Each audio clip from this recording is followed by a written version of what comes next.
সকাল 6:30 বাজে। দার্জিলিং ম্যালের এখন এই অবস্থা। আজকে আমাদের সাইট সিনের প্ল্যান রয়েছে। সাইট সিনে আমরা আজকে যাব জুতে। জুটা এখনো হয়নি, জু দেখব আর পিস প্যাগোডা আর জাপানিজ টেম্পল, এই দুটো বাকি আছে এখন। তারপরে ড্রাইভার বলছে টাইগার হিলে যাবে দিনের বেলা, তো আমি বললাম না, টাইগার হিলে লাভ নেই কিছু। এই যে কন্ডিশন এখন দেখতেই পাচ্ছেন পেছনে কি অবস্থা, মানে সারা দার্জিলিংটাই মোটামুটি এরকম ফগে ঢেকে গেছে।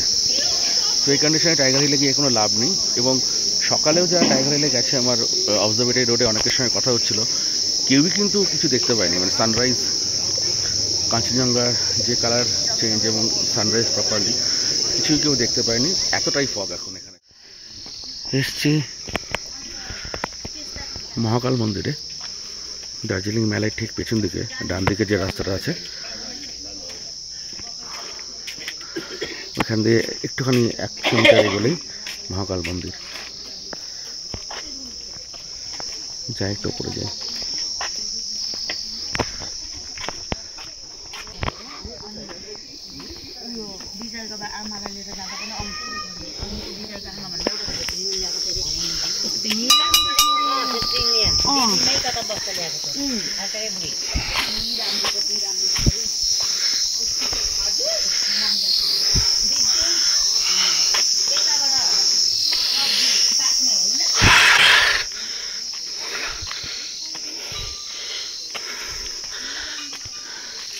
বেশ ওপরে, পুরো খাড়াই রাস্তা। मंदिर कितने ऊपर है? जाइए 2 मिनट का रास्ता है, ऊपर जाइए। अच्छा,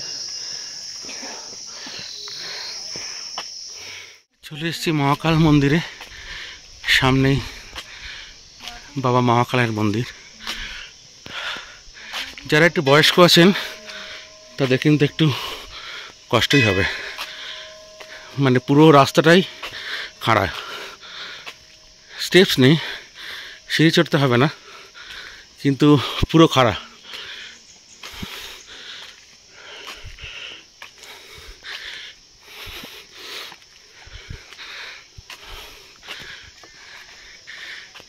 উপরে পুরো ফগে ঢাকা।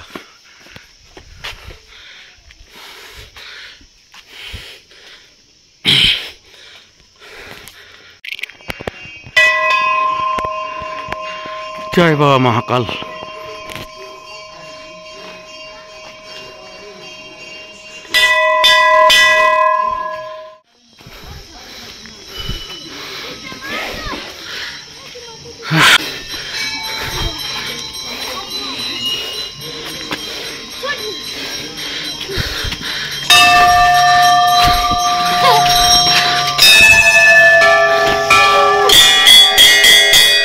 জয় বাবা মহাকাল।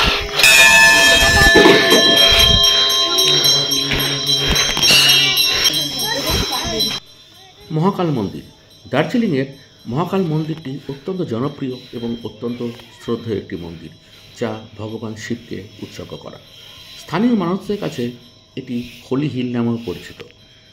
দার্জিলিংয়ে যে সর্বোচ্চ পাহাড় রয়েছে অবজারভেটরি হিল, তার ঠিক মাথায় এই মন্দিরটি অবস্থিত।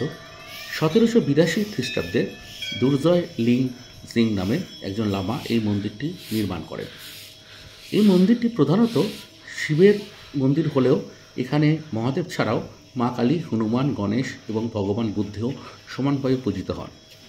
দার্জিলিংয়ে বসবাসকারী হিন্দু এবং বৌদ্ধ উভয় মানুষের কাছেই এই মহাকাল মন্দিরের একটি অদ্ভুত ধর্মীয় গুরুত্ব রয়েছে। এই মন্দিরটি দুটি প্রধান ধর্মের একটি অনন্য সংমিশ্রণ স্থল। এই মন্দিরের প্রধান প্রবেশদ্বারে আপনি যেরকম দেখতে পাবেন হিন্দু ধর্মের প্রতীক ঘণ্টা, তেমনই রয়েছে বৌদ্ধ ধর্মের প্রার্থনার প্রতীক পতাকা। এখানেই আপনি দেখতে পাবেন একজন হিন্দু পুরোহিত এবং একজন বৌদ্ধ সন্ন্যাসীকে একটি সাধারণ বেদি সমানভাবে ভাগ করে নিয়ে আরাধনা করতে।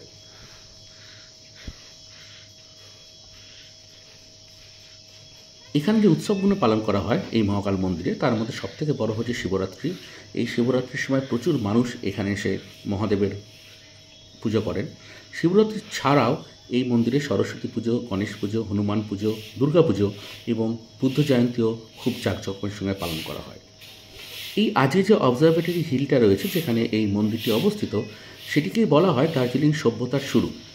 জনসংখ্যার বিস্তার শুরু হওয়ার আগে এবং বর্তমানে আমরা এই দার্জিলিংয়ে যা রূপ দেখছি সেটি নেওয়ার আগে প্রাথমিকভাবে এটি ছিল সাধারণ মানুষের একমাত্র বসবাসের স্থান। ধারণা করা হয় এই অবজারভেটরি হিলদের এই যে জায়গাটা, এটি একটি বৌদ্ধ মঠ ছিল এবং এটা ছিল আবাসস্থল, এবং এই জায়গাটি ছিল ওই সময় সিকিম গভর্নমেন্টের আন্ডারে।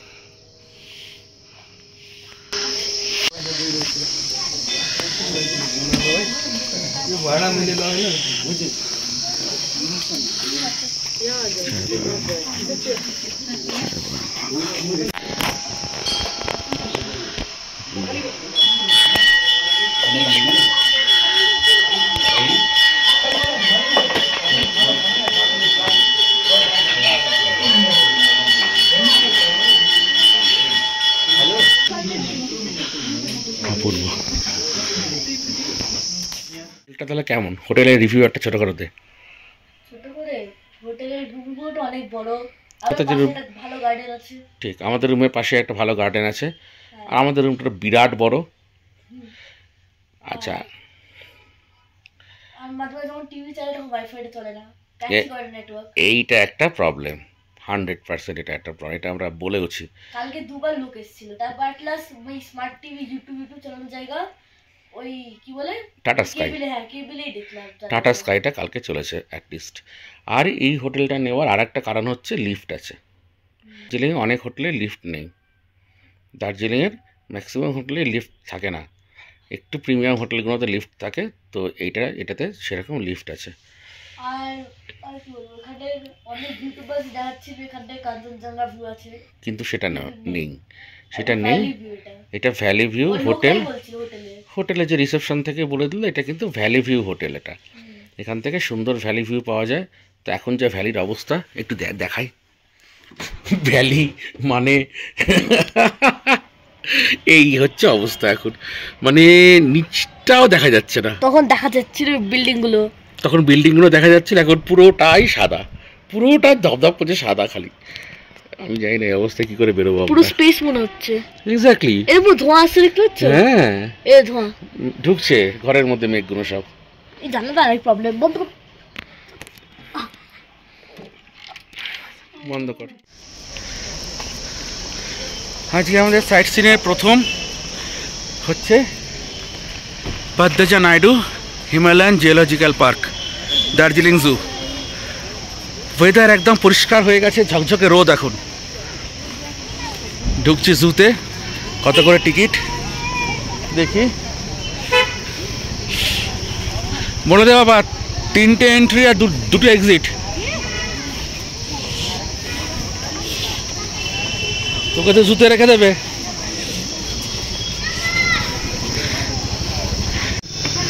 $110 করে এন্ট্রি ফিস, আর 6 বছরের নিচের বাচ্চা হলে তাদের ফ্রি। ইন্ডিয়ানদের 110 টাকা, ফরেনারদের হচ্ছে 180 টাকা। এই হচ্ছে ম্যাপ বাবা। উই আর এই যে প্রথমে আমরা যেটা দেখলাম সেটা হচ্ছে হিমালয়ান থার। চ আগে চ। কটা আছে রে? ওই দেখ 6টা হিমালয়ান থার আছে এখানে।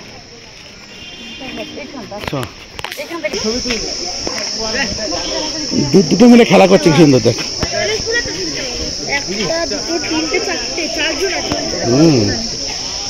4টে আছে স্নো লেপার্ড।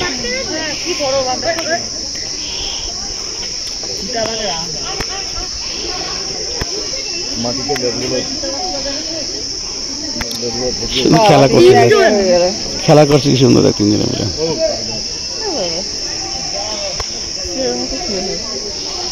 চ উপরে চ।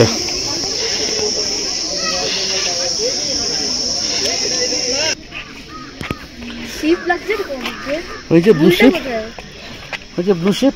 উল্টা কোথায়? হ্যাঁ, ওইটা একই তো দেখেছি, সিঙ্গেল একটা উপর একটা খাড়া। এবারে আমরা ঢুকছি হিমালয়ান মাউন্টেনিয়ারিং ইনস্টিটিউট। হিন্দিতে কি লেখা রে? হিমালয়ান पर्वतारोहण संस्थान।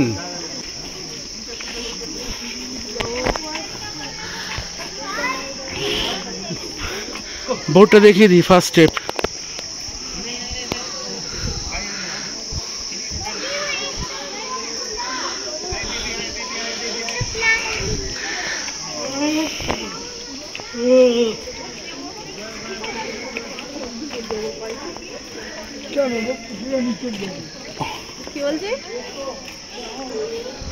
रोपওয়ের কোর্স করবি? Ropeway course, tree top rope course.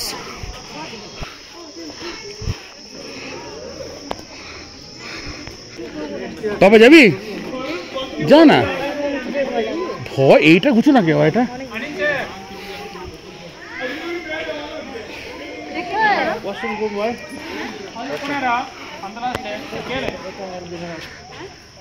Tree top rope course, ছোট্ট একটা কোর্স করাচ্ছে একটা। এই হচ্ছে মিউজিয়াম, ফগে পড়া।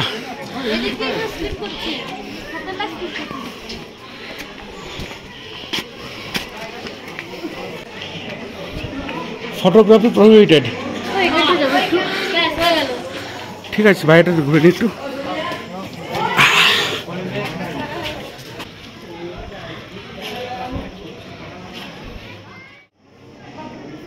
জাস্ট বেরোলাম হিমালয়ান মাউন্টেনিয়ারিং ইনস্টিটিউট থেকে। ফটো তোলা রেস্ট্রিক্টেড ছিল, তাই কোনো ভিডিও করিনি বা কোনো ফটো তুলিনি। আসতে পারেন, ভালো ভালো জিনিস আছে, বিভিন্ন মাউন্টেনার্সদের এবং শেরপাদের ইউজ করা যতগুলো এক্সপিডিশন হয়েছিল মাউন্ট এভারেস্ট থেকে এভরিথিং, সব ইউজড যেগুলো ইকুইপমেন্টস ছিল সব কিছুই এখানে আছে। আর সব থেকে যেটা ভালো আছে, এখানে একটা টোটাল হিমালয়ান রেঞ্জের একটা স্কাল্পচার করা আছে এবং সেখানে প্রতিটা পিক একটা রে দিয়ে দেখানো হয়। মানে ধরুন এভারেস্ট, আপনি যদি এভারেস্ট স্টেপেন তাহলে এভারেস্টের ডিটেলসটা একটা জায়গাতে ডিসপ্লে করবে, কত হাইট, প্রথম কে ক্লাইম্ব করেছিল এক্সেট্রা, এবং একটা লেজার রে আছে সেটা এভারেস্টের পিকটাকে হাইলাইট করবে। ওইটা কিন্তু আমার খুব ভালো লেগেছে। টোটাল হিমালয়ান রেঞ্জে যতগুলো পিক আছে, মাকালু, কাঞ্চনজঙ্ঘা, এভারেস্ট, সবকটাকে এইভাবে ডিসপ্লে করা আছে। সমাধি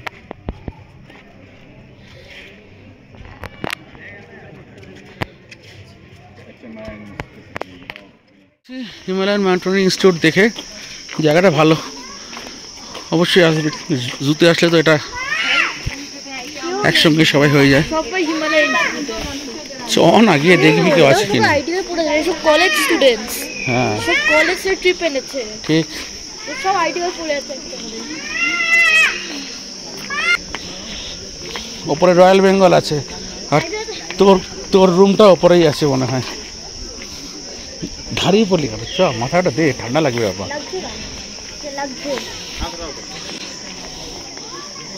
এটাই ব্ল্যাক জিনিসটা খুব কাজ দিয়েছে আমার। হ্যাঁ, কানটা ভালো না, কানটা তো সেফ থাকছে। ওপরে কি কি আছে? মিউজিয়াম আছে, স্নো লেপার্ড আছে, ওটাতে আমি যাব না। রয়্যাল বেঙ্গল টাইগার আছে, হিমালয়ান উলফ আছে, কমন লেপার্ড আছে। চলো,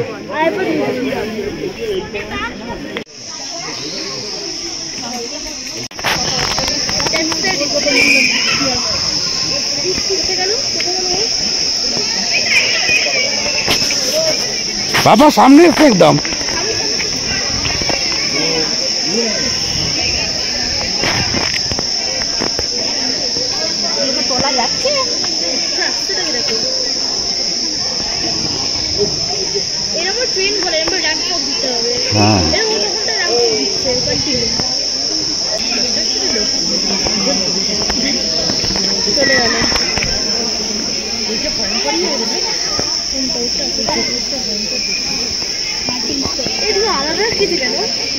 মারামারি করবে, মারামারি করবে। ওই যে খোলা আছে কেস দুটো, ইয়ে করতে পারে।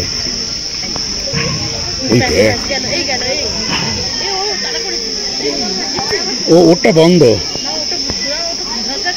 হ্যাঁ ঘাউ করলো তো ওদের পালিয়েছে আওয়াজ বেরোলো।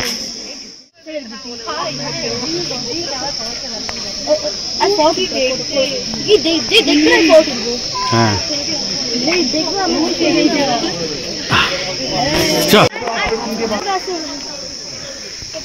এত কাছ থেকে বাঘ কিন্তু তুই কোথাও দেখতে পাবি না।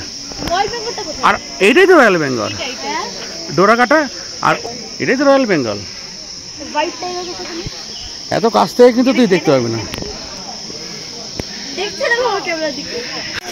এই তো আবার আসবে তো, ও দর্শন দিতে আসে মাঝে মাঝে। এই যে এসছে দর্শন দিতে এসছে, দর্শন দিতে এসছে।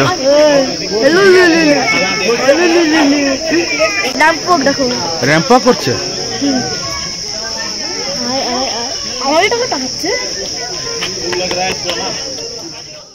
হিমালয়ান উলফ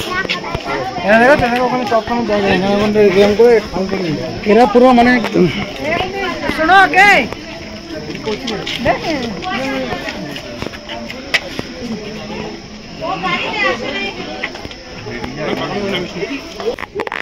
দার্জিলিং এ কমলা লেবু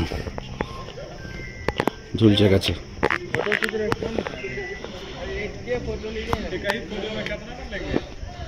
কমলা লেবু গাছ, তো কমলা লেবু গাছে ঝুলছে।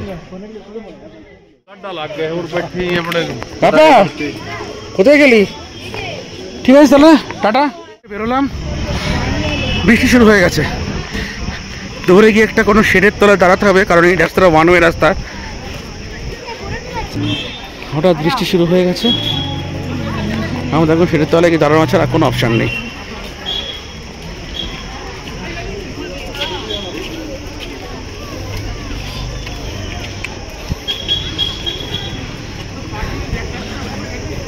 ফগ দেখো, ফগ দেখো, फॉग देखो। अच्छा हाय एक पान काढून बघणार मी इथे जवळ आहे जरा उतरायला जागा तर मिळते। ये মাঝখানটা বাবা ফুল কাঞ্চনজঙ্ঘা রেঞ্জটা এখান থেকে দেখতে পাবে। এই দেখো এই লাইনটা দেখতে পাচ্ছ না? ও তুই আমাকে বোঝাচ্ছিস না কিরকম ভাবে? ও যেরকম লোকটা যেরকম মেয়েটাকে বোঝাচ্ছিল।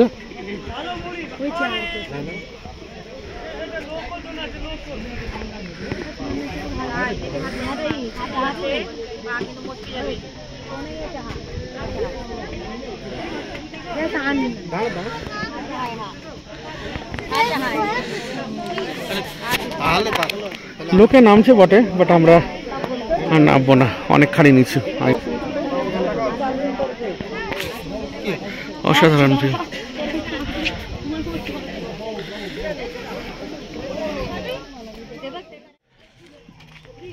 আমরা এসছি এখন জাপানিজ টেম্পল পিস প্যাগোডা। পাপা ছাতা নিয়েছ? ছাতা নিয়েছ?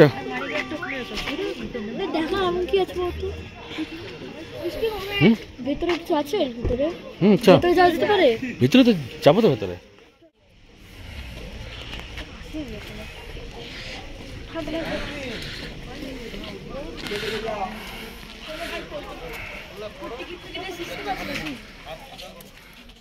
এটা হলো আমরা জাপানিজ টেম্পলে আছি, ঢুকে বুদ্ধের মূর্তি আছে, ফুজি গুরুজি। এখান দিয়ে রাস্তা আছে, যাই চলো চলো চলো চলো, আমি আগে চলছি।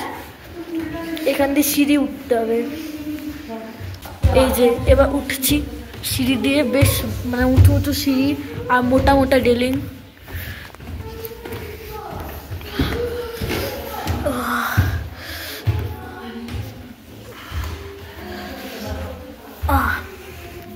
বেশ উঁচু উঁচু সিঁড়ি।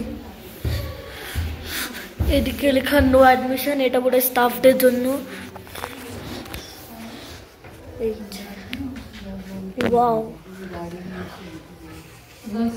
During prayer time, prayer time হচ্ছে এখন, তো কেউ প্রে করছে না, এখন ভিডিও বানাতে পারি, কেউ হাত দেবে না। During prayer time no photo not allowed. চলো, কি ভালো দেখতে। এটা কে বলতো? এটা হলো ফুজি গুরুজি। ওর নামে টেম্পল আছে ওনার নামে। নমস্কার, আমাকে দাও। দাদা আমি তুলছি, আমাকে দাও। তো কি সুন্দর টেম্পল লাইটিং করা আছে। ক্যান্ডেল স্ট্যান্ড, এত বড় একটা ক্যান্ডেল স্ট্যান্ড।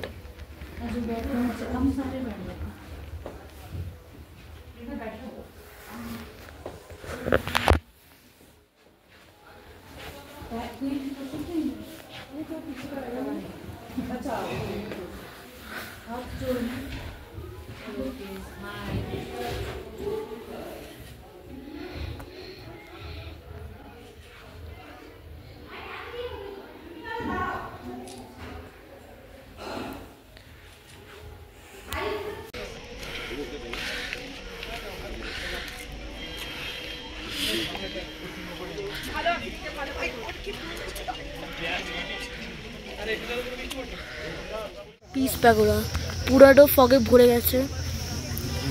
চলো চলো চলো, ভালো ভালো ফ্লাওয়ার্স আছে।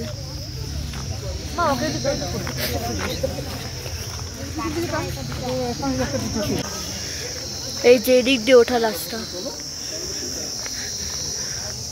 Please do not sit on the railing. ওকে,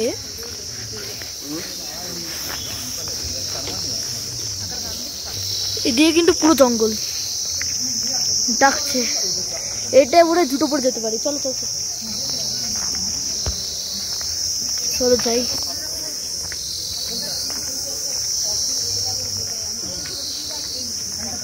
উঠতে হবে কিন্তু বেশ খানিকটা সিঁড়ি উঠতে হবে, উঁচু উঁচু আবার। আস্তে আস্তে উঠে টালে এটাতেই হাঁপিয়ে গেলাম।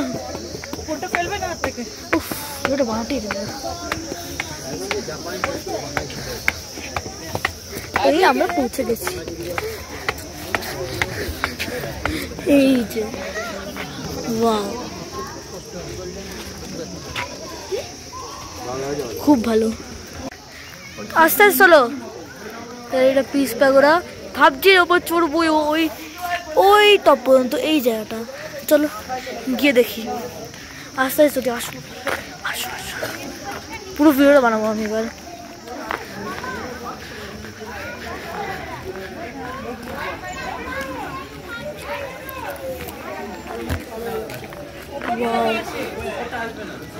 ওপরে কি ওটা? আচ্ছা, অনেকেই রাখে। সিঁড়িটা তো পাচ্ছি না, সিঁড়িটা নামতে হবে আবার জুতো খুলতে হবে দেখতে পাচ্ছি, তাই জন্য যাচ্ছি না। আর ওপর যাবো না, এখান থেকেই দেখিয়ে দিই। আর জুতো খুলে জল ভিজের মধ্যে আবার অনেকেই যাচ্ছে না, খুব কম লোকই গেছে এই এত ভিড়ের মধ্যে, খুব কম লোকই গেছে।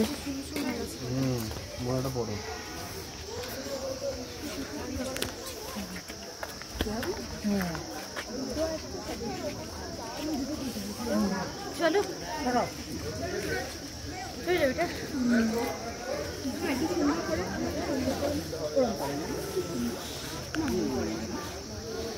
ওই যে ওখানে দাঁড়িয়ে আছে। বাবা কি জুম, কোথায় গেল? ওই যে দাঁড়িয়ে আছে, কি জুম, ওই যে দেখতে পাচ্ছি। হয়েছে ভাই ওপরটা? ওপরটা হয়েছে? এবার এখানে দাঁড়াটা স্টিল নেবো। হ্যাঁ, জুতো খুলে ভিজে মধ্যে যেতে আর যাইনি ওখানে। আর জাস্ট নিয়ে পরে আর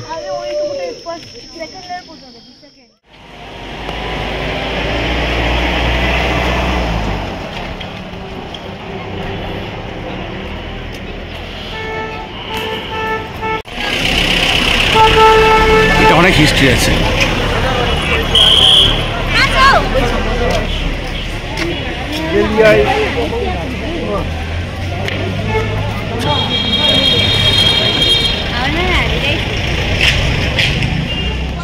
সিস্টেম এখন বন্ধ হয়ে গেছে। এখানে এরকম বাস্কেট আছে, বাস্কেটে নিতে হবে। তারপরে এখানে যা সাজানো আছে সেখান থেকে যেগুলো দরকার হবে, যেগুলো পছন্দ হবে নিজে নিয়ে নিতে হবে এবং নিয়ে বিলিং কাউন্টারে গিয়ে বিলিং করে নিতে হবে। অলমোস্ট সবই শেষ, এখন বন্ধ হয়ে গেছে। কিছু খালি পেস্ট্রিজ করে আছে। আমি রোল নিলাম। একটা মাফিন নিলাম আর একটা চিজ বা স্লেপ নিলাম।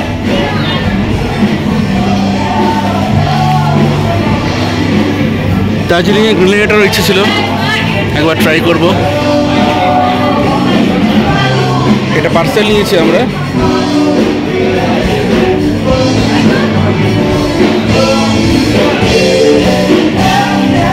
চলো বেরোই। এটা গ্লেরিজের নিচে বারটা ব্যাক স্পেস। আর যাবো না ওখানে, এবার গুটি গুটি পায়ে হোটেলের উদ্দেশ্যে রওনা হই। এইবারের মতো বাই বাই। কালকে ব্যাক করছি কলকাতায়। এইবারের মতো মেলে এসছি। রাত হয়ে গেছে, 8:30 বাজে। অনেক দোকানপাট বন্ধ হয়ে গেছে। প্যাকিং অলমোস্ট করা হয়ে গেছে। যে ড্রাইভার আছে তাকে বলা আছে সে 5:30টার সময় চলে আসবে আমাদের, কারণ আমাদের 12টার সময় ফ্লাইট। একটু শর্ট ট্রাই করবো কাঞ্চনজঙ্ঘার জন্য। দেখা যাক কাঞ্চনজঙ্ঘা দেখা হয় কি না। বাট ট্যুর ভালোই ছিল। সবথেকে যেটা ভালো হয়েছে যে বৃষ্টিটা হয়নি, একদমই বৃষ্টি হয়নি। হোটেলে ফিরে ডিনারটা করে নিয়ে আজকে তাড়াতাড়ি শুয়ে পড়বো। কালকে অনেক আর্লি মর্নিংয়ে উঠে আমাদের বেরিয়ে যেতে হবে। চেক আউট করছি আমরা এবারে। এই সাইডের আজকে ভিউটা সত্যি খুব পরিষ্কার।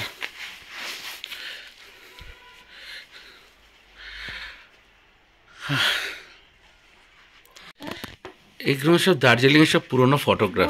হোটেলের জায়গায় বাড়িটাই ছিল, থাকতে পারে হয়তো। এগুলো সব পুরনো সব ফটোগ্রাফ সব। তাহলে পাপা এবারে আমরা কলকাতা বাড়ির উদ্দেশ্যে রওনা দিচ্ছি। এই হোটেলটা বাই বাই। ভালো ছিল হোটেলটা, বল আমাদের আপগ্রেডও করে দিয়েছিল একদিন, তাই না? রুম চেঞ্জ করতে হয়নি আমাদের। আজকে আকাশ মোটামুটি পরিষ্কারের দিকে। এখন বাজে 5:30। আমরা বেরোচ্ছি, গাড়ি আসছে।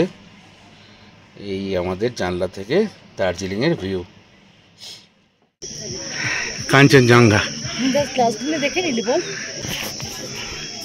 অ্যাট লাস্ট যাবার দিন কাঞ্চনজঙ্ঘা দর্শন হলো।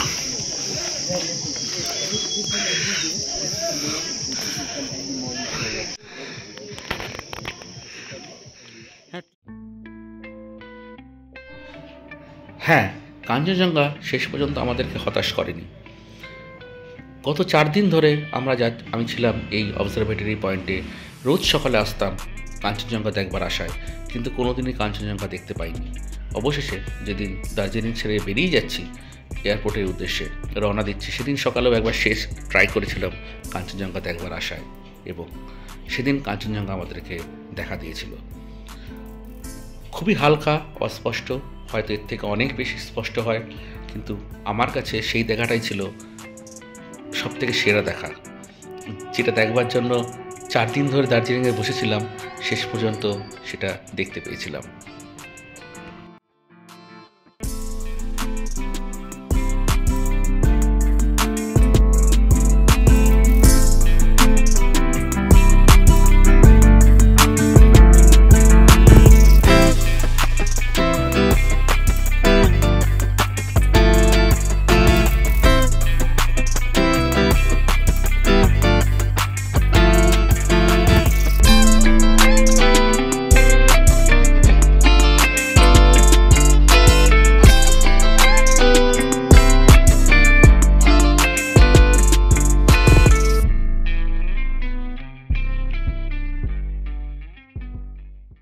বাবা ডাইরেক্ট দিয়ে টাকা, তাহলে কাঞ্চনজঙ্ঘা হলো লাস্ট দিন। একদম বেরিয়ে যাওয়ার সময় আমরা লাস্ট ট্রাই নিলাম একটা, এবং আজকে দেখতে পেলাম।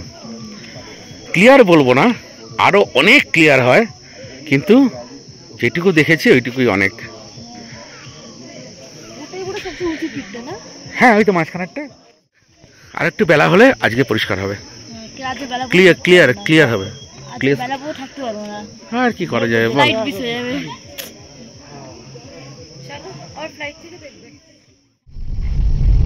এটা হচ্ছে রোহিণী কার্শিয়ান রোড, বুঝলি? স্কুলের গাড়ি সব সেন্ট জোসেফ কার্শিয়ান। না না ওটা না, ওটা তো আছে। কার্শিয়ানে একটা কার্শিয়ানে অনেকগুলো স্কুল আছে।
বাগডোগরা এয়ারপোর্টে এখন বাজে 10:05।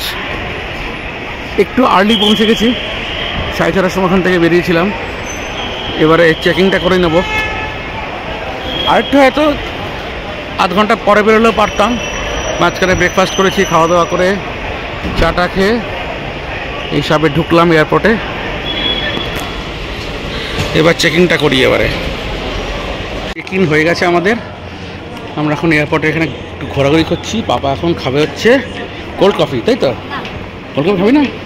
মনে নেই কোল্ড কফি খাওয়ার? একটা নিন স্যার। আর আমাদের যেতে হবে গেট নাম্বার 5-এ, তাই তো?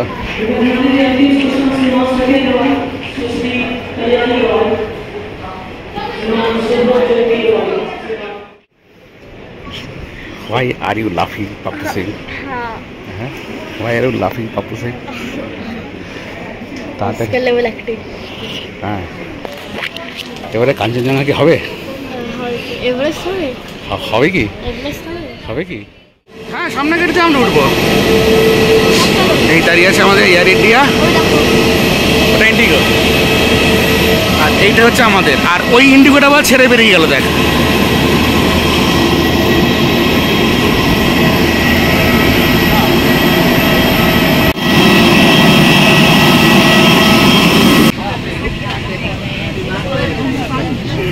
কাজ ঠিক আছে ভাই?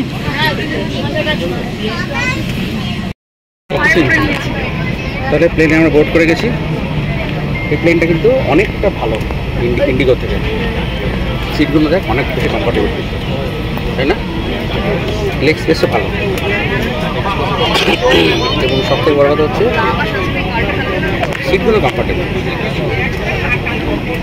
তাহলে এবারে আমরা কি দেখবো? আর কাঁচটা যেটা হয়েছিল আমাদের, যে জানলার কাঁচটা হয়তো খুব ইয়ে হবে, জানলার কাঁচটা ক্লিন আছে।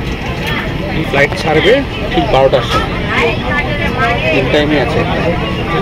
ঠিক আছে, কটা যাবে? 11:39। গরম লাগছে রে রীতিমতো।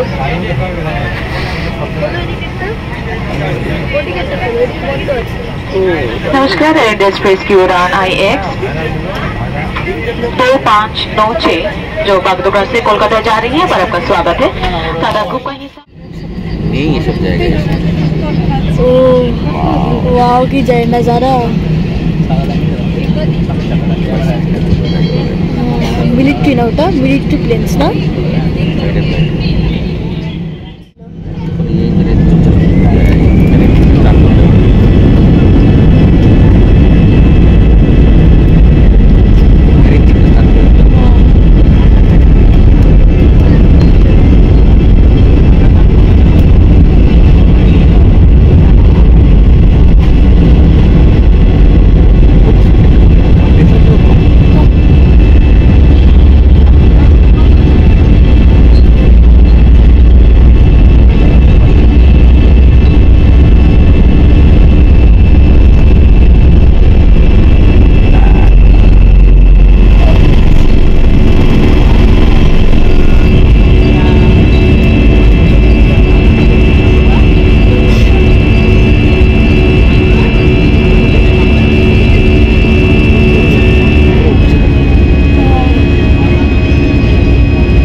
सितारे ख्वाबों का चल, यहाँ रोशनी है।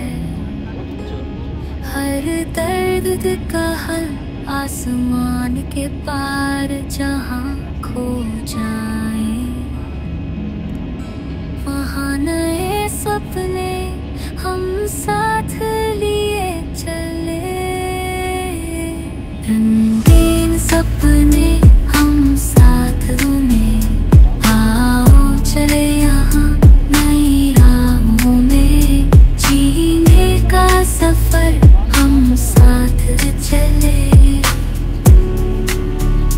रंगीन सपने हम साथ बुने।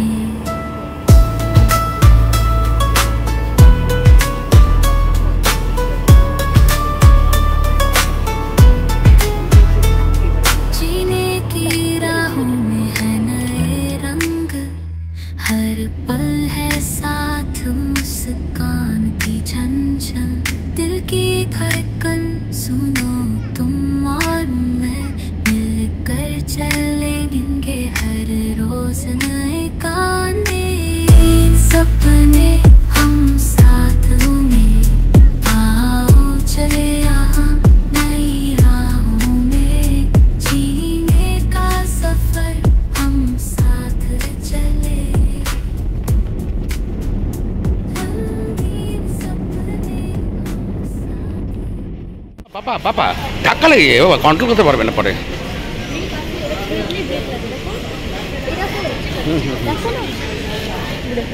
ও আচ্ছা ঠিক আছে, চলে আয়। বাবা ওই গাড়ির সঙ্গে ধাক্কা খাস না বাড়তি।